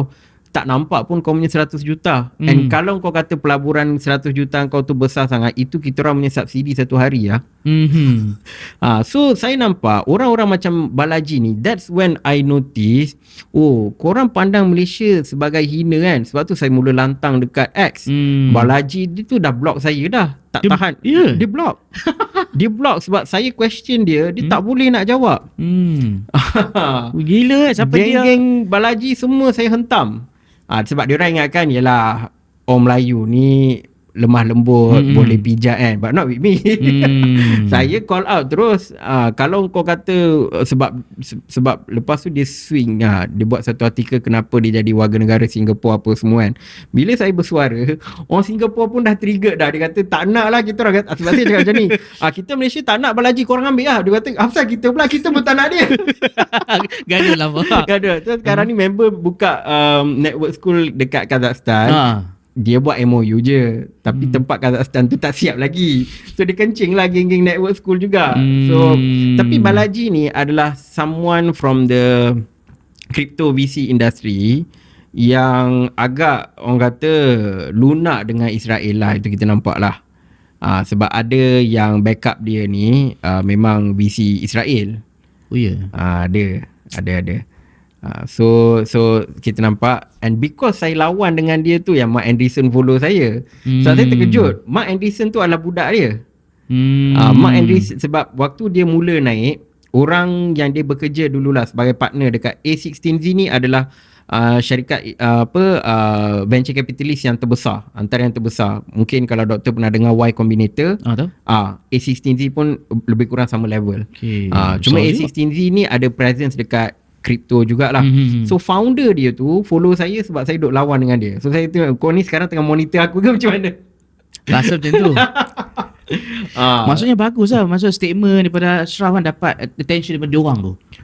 Orang Singapura pun, sebab Twitter ni satu dunia boleh nampak. Orang Holland, Mat Salleh mana datang semua saya bantai. Sebab dia kata Malaysia ni lepas ni kalau Balaji keluar tak maju. Kata yelah sekarang ni kita orang ni, sebab saya cakap macam ni, yelah betul lah, sekarang ni kita orang duduk dekat atas pokok ataupun dalam gua. Kita orang kalau nak beli barang pakai seashell. Seashell. Dia orang ni sebenarnya tak tahu macam mana nak hadap dengan orang Malaysia bila orang Malaysia betul-betul nak ni. Sebab bukan saya je, ramai yang duduk ni juga kan. Sampai ada seorang ni, dia ni dulu dalam Ethereum Foundation kan. Tapi di Islam lah, di Islam. Tapi maybe dia Islam US macam tu kan. Dia DM saya, dia kata, tak sangka orang Malaysia kalau buat Israel ni memang triggered habis. Dia kata memang lah. Sebab dia kata orang macam Balaji ni selalunya orang takkan lawan. Sebab Balaji ni dia ada dia punya follower dia sendiri. Tapi the way kita lawan and the way macam at the end of the day, Johor, bayangkan saya cakap Balaji dia duduk minta PMX nak jumpa apa semua. Tapi orang yang halau dia adalah the lowest form of our government, kerajaan tempatan. Yang tutup network school tu adalah kerajaan tempatan, PBT. Dia duduk dengan kerajaan pusat, tapi level dia sebenarnya kerajaan tempatan. Tempatan je tutup dia. Dia malulah benda tu. Jadi sekarang ni Balaji dia nak sucikan diri dia balik. Sebab tu dia block saya semua. Sebab dia tahu kan kan saya masuk lagi ke apa kan. So sekarang ni dia macam tengah nak ni balik. Sebab bagi dia ini adalah tamparan terbesar dia bila dia cari pasal dengan orang Malaysia. Dengan Kazakhstan boleh lah dia nak ni kan. Semua kat sini come here. India lagi lah, negara India, come here sir. Tapi saya tahu dia takkan pergi. India welcome dia. India memang akan welcome dia. Yalah asal sana. Sebab dia dari US kan. Bagi dia orang dari US power datang power lah kan. Tapi member dia dah jadi warga negara Singapura. Sekarang orang Singapura rasa terhina. Yelah sebab Singapura dia orang, their pride lah, kita dapat tarik talent yang bagus kan. Tapi the way dia behave kan, dia macam, kalau hari ni kita nak tunjuk contoh street smart people, ada banyak kita boleh tunjuk contoh kan. Tapi hari ni saya jumpa seorang street dumb. Dia buat research apa semua, but you don't know how to talk to the government, how to, kau nak bawa kau nak set up business kan, benda-benda asas semua tu kau tak tahu, tapi kau sembang nak buat negara lah kan. benda simple ni pun kau tak boleh nak handle kan. Sebab sebenarnya bila betul, bila orang bangkitkan, okay, kau bawa masuk warga negara Israel dekat network school apa semua, kau boleh buat dengan cara yang kalau kau tahu PR ataupun kau hire PR agency, diorang boleh settle kan. Dia kata okay, we admit, we are sorry, we will abide with the government, and then we will, on our part, we will make sure this thing won't happen again. Settle. Tak perlu pun dia kata nak jumpa Perdana Menteri, nak buat MOU lah, lepas tu nak tahan duit 500 juta 100 juta pun kita tak nampak. Sembang kencang tu. Sembang. Geng-geng VC ni banyak sembang. Saya pun kadang-kadang call out juga certain venture capitalist crypto ni. Sebab diorang sembang banyak, tapi kita tahu at the end of the day kau ambil banyak duit, lepas tu baru masuk dekat exchange. Then orang bila beli, orang rugilah kan. So kadang-kadang saya call out jugalah VC-VC yang dia punya geng ni lah. Sampai saya boleh create satu term apa, walaji. Walaji. Walak dekat walaji lah, walaji. Kan? Walak. Tapi rasanya ni bukan isu yang first Tuan Ashraf voice out dapat attention seluruh dunia. Bapak ni yang pasal yang Malaysian Blockchain Week tu Talking about voice out sebenarnya, first voice out bila saya voice out ni pasal Lavida Coin. Itu Datuk Vida buat. Okay, itu dah lama dah. Tapi itu satu Malaysia. Tapi bila doktor kata yelah, it's now seluruh dunia. Tapi seluruh yang Balaji ni taklah seluruh dunia sangat, sebab voice out pun ramai. Isu Malaysia Blockchain Week pula. Okay, organizer memang nampak bagus lah. Dia nak buat event blockchain apa semua. Okay, dia bawa speaker apa semua lah kan. Tapi this is what when we talk about protocol, sensitivity dekat Malaysia semua ni. Sebab masalah satu benda saya nampak industri kripto Malaysia dia sangat-sangat tertutup. Tak semua. Maksudnya kau nampak geng-geng tu je lah. Geng-geng tu je lah yang ni. And that's why benda ni berlaku. Because you like it or not, Malaysia ni dia ada orang Melayu, ada orang Cina, ada orang India. Betul. Malay is the majority. You have to take into account that part juga. Okay, tapi okay, fine lah, tak apalah. Kau tak okay lah, kau nak buat ni sebab at the end of the day is your company, your event, up to you. You nak buat macam mana. Okay. Maksudnya benda yang dia buat tu taklah salah kalau dia tak melibatkan majority of the population pun. Okay, fine, tak apalah. You buat your ni, your money. Tapi benda yang tak sepatutnya dibuat adalah bila melibatkan logo-logo kementerian. Okay, kita ada agensi kerajaan, kita ada kementerian digital yang mana dah ada dalam program, your program dah letak dekat website kan. And then tiba-tiba you buat program after party. Okay, after party, okay, tak apalah you buat after party tu macam okay lah, macam event tu tutup ke apa ke, okay lah, kalau you tak promote apa, tak apa. Ini you pergi promote Miss Puyi. Okay, Miss Puyi pun kita tahu dia punya background dia. Background dia semua macam mana. Boleh bagi tahu siapa dia tu? I mean, dia orang kata ex OnlyFans punya star lah kan. Okay, so dia pergi bawa Miss Puyi. Miss Puyi dengan program yang ada sokongan kerajaan kan, yang mana tahun lepas Menteri Digital pernah hadir kan. Tahun lepas hadir kan. So tak kena. Macam kita promote pula benda tu, OnlyFans tu. Jadi ini adalah benda yang bagi saya tak sepatutnya berlaku lah.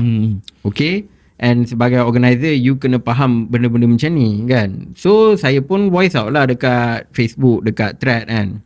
Sensitivity lah ni sebenarnya. Apa benda ni sekali viral. Ya, yang patut viral sampai masuk Bloomberg, masuk South China Morning Post. South China Morning Post dia quote lah saya voice out benda tu. Bloomberg dahsyat. Dia tak quote saya. Tak kredit langsung. Dia tak kredit, saya tak risau. Okay, fine, tak kredit tak apa. Dia kata PAS yang buat benda ni. Tiba-tiba awak politik pula dapat kredit. PAS tengah sibuk dekat pilihan raya Negeri Sembilan. Diorang pun tak tahu benda ni. Tahu-tahu PAS yang kena. Kena suruh Presiden PAS bagi something. Tak apalah, tak payah. Serius lah masuk ni? Betul, doktor boleh tengok dekat Bloomberg. Dia cakap-cakap lah dia kata sebab PAS lah bla bla bla dan PAS ada kerusi terbanyak dalam parlimen. Kata pandainya korang spin. Spin terus pergi dekat PAS. Kau ada ahli politik PAS yang sambung PAS ni buat statement ke? Saya tak tahu. Itu saya tak tahulah. Tapi rasanya tak. Sebab benda ni rakyat yang bising. Tak ada ahli politik sebab semua kempen dekat Negeri Sembilan. Diorang tak ada masa nak buat benda ni. Tahu-tahu benda ni PAS dapat kredit. Saya macam boleh ambil kredit, boleh nak jumpa PAS ambil dia, ambil kredit bagi dia. Ambil duit. Okay. So saya nampak lah, bila ada isu macam ni, kalau Bloomberg, kau spin dekat PAS South China Morning Post, dia tell the exact situation that happens lah.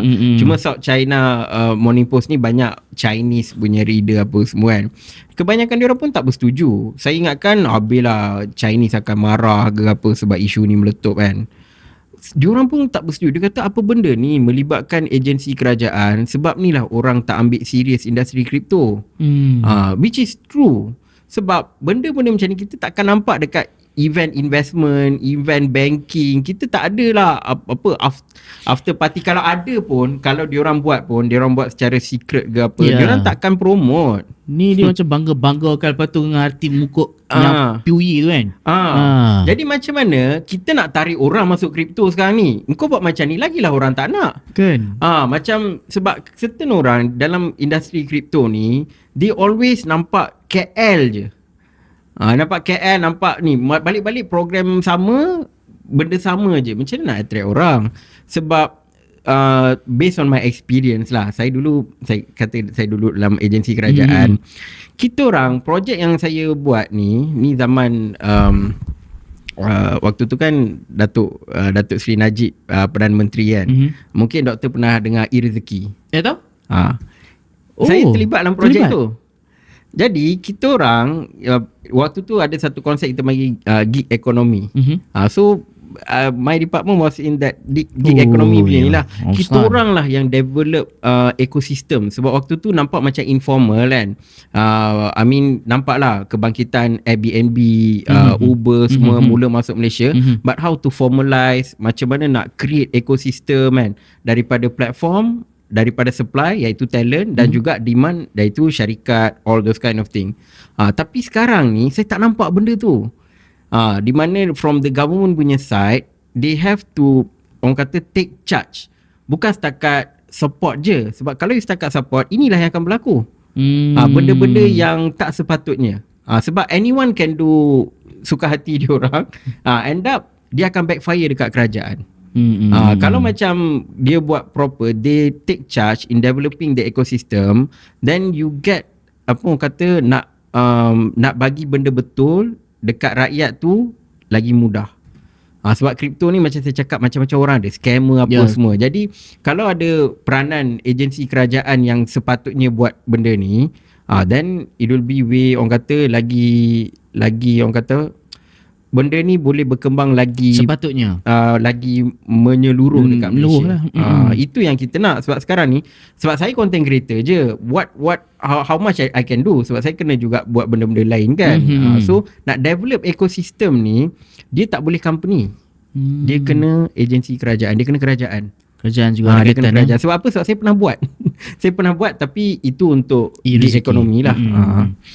Okay. Tuan Ashraf punya pandangan lah, kripto akan berkembang tak dekat Malaysia in term of celek rakyat tahu kripto tu wujud? Dia sebenarnya akan berkembang dan sedang berkembang. Cumanya perkembangan ni bergantung kepada market. Sebab blockchain ni selalunya orang tengok kripto kan. Bila market slow, kuranglah orang nak masuk. Okay, ada je orang interested kan. Dia nampak maybe dia baca somewhere and dia analyse, dia rasa baik aku masuk sekarang. Okay, ada je yang masuk. Cuma selalunya most of them masuk bila market tengah naik, FOMO. So waktu tu dia akan jadi celik lah, sebab dia akan nak belajar kan.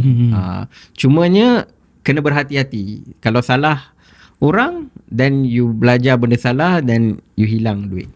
Okay. Ini masalah yang mana orang newbie ni, dia nak masuk tapi dia masuk melalui orang salah, masuk platform salah, duit hilang, lepas tu dia DM saya, macam mana ni bang? Okay, selamat kita tak DM ya. So okay, Tuan Ashraf, macam mana yang orang newbie ni nak belajar kripto cara yang betul? Okay. Sebab saya tahu Tuan Ashraf pun ada juga buat Alpha Bootcamp tu. Ya. Alpha Bootcamp ni untuk orang yang newbie ke ataupun dah power? Crypto Alpha Bootcamp ni untuk newbie. Okay, maksudnya dia akan tahulah how the blockchain works, crypto, macam nak gunakan crypto atau blockchain. Okay, and then dia akan faham bagaimana orang kata pasaran ni, okay, pasaran crypto, dan macam mana nak gunakan wallet. Wallet ni dalam kripto ni, pengetahuan wallet tu penting. Kalau kita pandai guna wallet, banyak platform yang kita boleh access. Okay. So orang kata untuk newbie, benda-benda ni penting lah, macam nak simpan kripto kan. Dan juga in terms of investing ni, macam mana nak susun portfolio.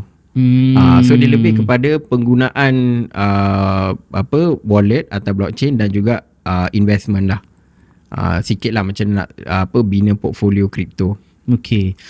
Tuan Ashraf boleh bagi tahu saya simple tak, apa kaitan wallet dengan exchange ataupun blockchain? Wallet ni adalah wallet kripto ni kita boleh connect dengan blockchain. Okay, melalui smart contract. Dan wallet ni kita yang pegang. Maksudnya duit tu kita pegang. Dan kita boleh bawa duit kita dekat mana-mana platform yang kita nak. Okay, kita connect dengan website tu.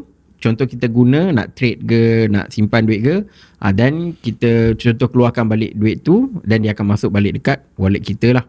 Okay, so maksudnya access duit tu memang kita yang pegang. Okay, kalau exchange, kejap, tapi kenapa ada hot, ada cold? Okay, cold wallet ni adalah yang mana memang kita pegang access tu lah, macam kita ada hardware dia ataupun wallet dekat browser macam MetaMask apa semua tu. Okay, itu adalah cold wallet yang mana kita takkan banyak connect dekat internet. Okay. Hot wallet ni kenapa dia hot? Sebab dia selalu masuk internet tu. Itu maksudnya hot wallet. Macam certain exchange ni kan dia nak pakai, dia nak transfer kripto apa semua, dia banyak gunakan wallet tu, banyak connect kat internet tu. Itu adalah hot wallet. So risiko nak kena hack tinggi lah. Tinggi kalau silap lah. Kalau silap So dalam Crypto Alpha Bootcamp pun saya ajar benda ni, macam mana tak nak kena hack. Sebab saya tak pernah kena hack.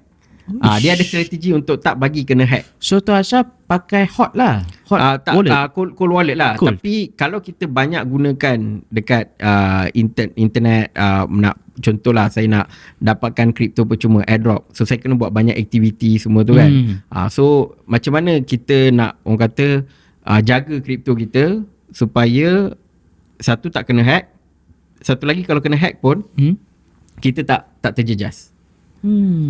So benda-benda itulah. Okay, Tuan Ashraf, seminit boleh promote Crypto Alpha Bootcamp? Okay, sebenarnya saya ada dua. Silakan. Okay, untuk yang nak belajar crypto, especially newbie, okay, saya ada buat Crypto Alpha Bootcamp. Setiap bulan kita adalah.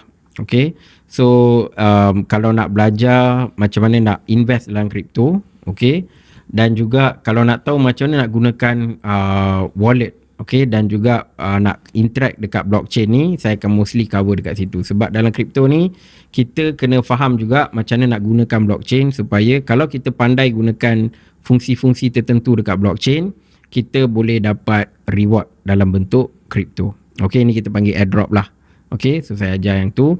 Kelas lagi satu pula, itu saya panggil khusus impact technical analysis. Ini fokus trading. Okay, dan trading ni saya mostly cover dekat spot market. Okay, leverage ni tak sangat lah.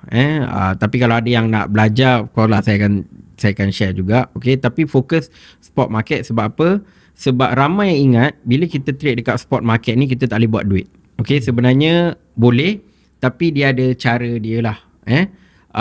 Dan juga yang paling penting dalam trading ni adalah, fokus saya adalah macam mana nak grow account dari 1k to 100k melalui spot market.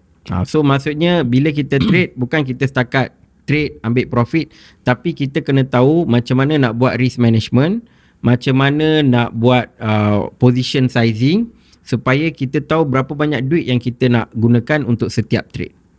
Setiap trade kita kena pakai duit yang berbeza. So barulah portfolio kita boleh berkembang. So ini adalah 2 kelas yang saya buat for now lah. Okay, menarik. Even saya pun nak belajar sekali. Banyak kali dah PM Tuan Ashraf sendiri. Tak sempat. Okay, dalam sebulan tu memang akan ada setiap bulan adalah. Setiap bulan akan ada. Cuma orang kata sejak 3 bulan yang lepas ni saya fokus nak siapkan synthesis ni. Lepas dah launch ni, then okay lah. Sebab dia paling susah ni time nak develop ni. Dia berapa lama ni R&D? R&D berapa lama ni? Saya betul-betul fikir apa semua ni bulan 3. Bulan 3 hari tu. Start development bulan 4 lah. So dah 3 bulan lah untuk buat. Lama juga 3 bulan then nak launch lah. Sebab bila kita dah launch, bab development ni kecil-kecil tu senang je nak buat. Development yang simple-simple tu sekejap je kan? Yang core function tu yang susah. So mostly marketing lah. Saya kena banyak buat marketing lah. Marketing. InsyaAllah dengan video ni, dengan platform kita ada podcast, kita membantu untuk tahu synthesis tu apa sebenarnya. Even saya tengok tadi macam menarik juga. Lepas tu lagi menarik, bila kita berjaya dapat agree over the vote lagi tinggi, jadi token tu. Jadi token. Dan token yang dihasilkan adalah hasil agree ramai orang. Dia bukan kita setakat nak buat token lah terus macam Tuan Ashraf cakap tadi, tak boleh menjahanamkan market. Sebab maksudnya kalau naratif ni hot kan, maksudnya bagi saya you will get attention and you can get money lah. Itu sebab ramai orang cipta naratif di social media tanpa dapat apa-apa. Paling-paling pun okay dah, bila dah ada view naik sikit boleh buat TikTok affiliate apa semua kan. Tapi directly you cannot monetize your content. So yang saya contohlah kan, kita buat naratif dalam tu, synthesis tu, nak bagi lagi famous, macam mana kita nak tolong untuk spread the words? Ataupun ada link, lepas kita buat naratif ada link tu boleh letak kat IG ke slang thread? Boleh. So bila dah cipta naratif tu, memang akan ada link, boleh share dekat cuma buat masa sekarang ni, sebab selalunya kripto ni ramai orang dekat X. So push dekat X kan. Tapi nanti bila dah orang kata ada traction, akan post dekat social media lain jugalah. Memang ada function tu. Sebab kalau tak push, orang pun tak tahu kan. Betul. Memang ada. Cuma mula-mula dekat X, nanti dekat yang lain-lain lah. Okay, last 3 questions. Okay, mungkin Tuan Ashraf pun banyak kali beritahu benda ni. Siapa tu Satoshi Nakamoto? Dia ada kaitan dengan kita panggil Epstein ke? Satoshi Nakamoto tu bukan Epstein lah. Dia adalah developer yang tahu ilmu kriptografi. Jadi dia buat Bitcoin sistem ni dan dia masukkan elemen kriptografi. Okay. Dan dia memang tak nak dikenali. Okay. For whatever reason lah. Maybe dia tak nak orang kata orang kidnap dia ke apa ke sebab buat something yang lawan bank. Ataupun mungkin dia tak nak dikenali sebab dia tak nak pressure. Sebab kadang-kadang bila orang tahu siapa, orang akan pressure, boleh tak buat ni, boleh tak buat app ni, boleh tak buat function ni, boleh tak buat function tu. So mungkin dia nak, bagi dia ini adalah side project and dia tak nak tekanan. Maybe lah. So dia tak reveal lah dia ni organisasi ke individu ke. Tapi bagi saya most likely dia adalah individu yang nak buat benda ni macam side project yang tak nak dikenali pun. So ini pandangan saya lah. Siapa in exact, banyak orang berteori, kita takkan tahu. Dan even kalau the real Satoshi keluar pun, orang dah tak kisah dah. Sebab harga dah naik dah. Melambung je. And real Satoshi kalau keluar, dia kena buktikan lah. Yang wallet yang Satoshi yang ada tu, dia kena buktikan. Tengok ni, dia buat live, tengok ni aku gerakkan Bitcoin ni, baru orang percaya. Kalau sebab ramai je yang claim aku Satoshi, tapi sampai masuk mahkamah pun tak dapat nak buktikan. Sebab kalau betul you Satoshi, you boleh gerakkan kripto. Sebab Satoshi ada wallet dia. Ada wallet. Kalau contohlah dia Satoshi, dia buatlah live, lepas tu digerakkan Bitcoin dalam wallet tu, baru orang akan percaya. Tak ada yang dapat buat benda tu. So maybe Satoshi someone yang dah dia dah buat, dia dah tinggalkan, and dia dah tak nak apa-apa dah, kan? Ataupun mungkin dia dah meninggal. Kita tak tahu. Mungkin dia dah meninggal, kan? So at this point, yelah, kita pun tak tahu siapa dia, and people pun don't care already. Cuma bab Epstein ni bukan Satoshi lah. Bukan dia, tapi Epstein memang kacau market kripto. Memang kacau industri kripto tu, ya, betul. Dia kacau, tapi dia tak dapat berhubung dengan Satoshi. Oh ya? Dia tak dapat sebab dia tahu pun dah lambat. Rasanya 2011 macam tu, lepas Satoshi tinggalkan projek tu, bila community ambil alih Bitcoin tu, baru dia nak masuk kacau community. Okay, terlambat tu. Terlambat. Dia satu lagi apa tu, Pizza Day? Oh, Pizza Day. Dia adalah satu sambutan tahunan sebab Bitcoin sebelum ni kan orang buat mining, tapi orang tak buat macam transaction. And so Pizza Day tu adalah orang kata transaksi pertama yang melibatkan Bitcoin. Dia nak ada orang nak beli pizza dan dia terima Bitcoin sebagai pembayaran. Jadi itu adalah orang kata detik di mana Bitcoin mula menunjukkan nilai. Bila ada transaction, maksudnya dah ada nilai lah, ada permintaan. Maksudnya itu adalah momen Bitcoin dapat permintaan yang pertama. Jadi untuk mengingati permintaan pertama Bitcoin, maka terciptalah Bitcoin Pizza Day. Dan setiap tahun dia sambut supaya nak ingat, semua orang kena ingat ini adalah detik di mana demand pertama untuk Bitcoin. Rasa berapa lah dia transfer? Itu 10,000 rasanya. Apa Bitcoin? Banyak juga. Saya pun tak ingat dah berapa. Saya pernah terbaca dan tengok ni dekat 300 juta USD sekarang kali ikut kan. Gila. Tapi itulah, tak tahulah mamat yang mesti dia rugi. Yang Pizza Day ni mesti dia dah transfer ke, dia dah ni kan. Sebab kalau dia simpan mesti dia dah tunjuk, tengok aku punya ni. Sebab zaman dulu dia orang guna untuk transaction. Dia orang tak fikir nak simpan. Betul tu. Kan. Okay, tu Ashraf dah terlibat since 2015 kripto ni kan. Boleh cerita tahu tak, antara trade pertama, sekali trade gain yang paling banyak dapat dan paling loss paling banyak?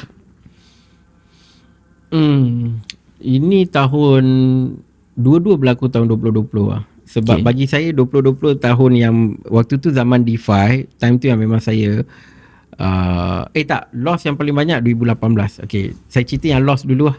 Okay, sila. Loss 2018 ni, ini waktu tu saya dah kumpul Ethereum sebab saya ada satu platform yang mana kita post content, kita boleh dapat kripto. So saya kumpul-kumpul lah Ethereum semua tu kan. Lepas tu ada satu projek, nama dia EOS. EOS ni kita beli EOS. Dia tak launch lagi, dia panggil konsep ICO. So kita park Ethereum, then dia akan bagi token EOS tu lah. Okay. So saya waktu tu terpengaruh. Waktu tu saya baru lagi, 2015, 2017 tu first cycle saya. First cycle selalunya adalah langgar dinding. You will make mistake. So sebab tu you tak boleh quit first cycle. Sebab first cycle pengalaman yang mengajar kita sebenarnya. Bukan kelas ke teori. Kelas teori ilmu, tapi pengalaman tu lah bagi saya adalah yang paling best teacher lah. Best teacher. Okay, so saya pun terpengaruh dengan all this content, all this ni kata we will replace Ethereum, we will be Ethereum killer kan. Saya pun terpengaruh. Okay, Ethereum yang saya ada semua, sebab kita dah kumpul berbelah Ethereum kan, letak.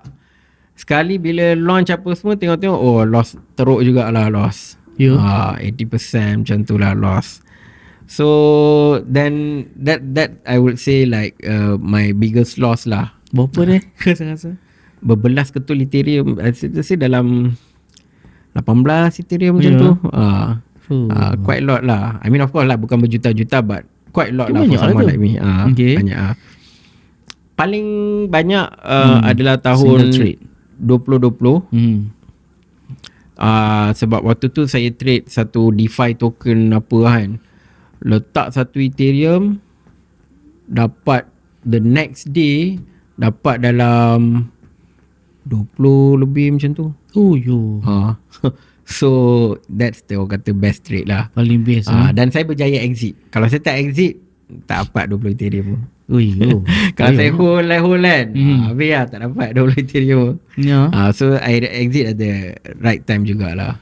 Okay, portfolio Tuan Ashraf 1% kripto lah kan contoh. Berapa persen Bitcoin, berapa persen altcoin? Saya akan tukar berdasarkan market condition. Macam sekarang ni memandangkan Bitcoin masih lagi dekat 60,000, mostly memang saya hold Bitcoin lah. I would say 50% macam tu Bitcoin. Yang lain-lain semua altcoin yang besar lah, market cap besar. Tapi bila contoh market dah naik sikit, baru saya akan mula masuk altcoin kecil. Sebab altcoin kecil ni time market macam ni, no point nak pegang pun. Dia takkan naik banyak lah. Turun lagi ada. Turun lagi ada, betul. Aduh, yai. Baik, terima kasih banyak-banyak Tuan Ashraf sebab datang ke podcast kita. Banyak kita belajar ilmu-ilmu kripto, ilmu-ilmu blockchain. Dan kalau korang berminat untuk join kelas Tuan Ashraf tadi, boleh. Macam mana dia orang nak daftar ke apa? Ada link dia setiap ada YouTube bicaracrypto.com. bicaracrypto.com. Okay, website jugalah website. Tapi all these links semua ada dalam my social media lah. Social media semua? Semua ada. TikTok, Facebook, IG, Threads, IG, YouTube, semua. Bicara kripto. Ya. Tuan Ashraf kita. Okay. Thank you so much. Terima kasih Tuan Ashraf. Sama-sama.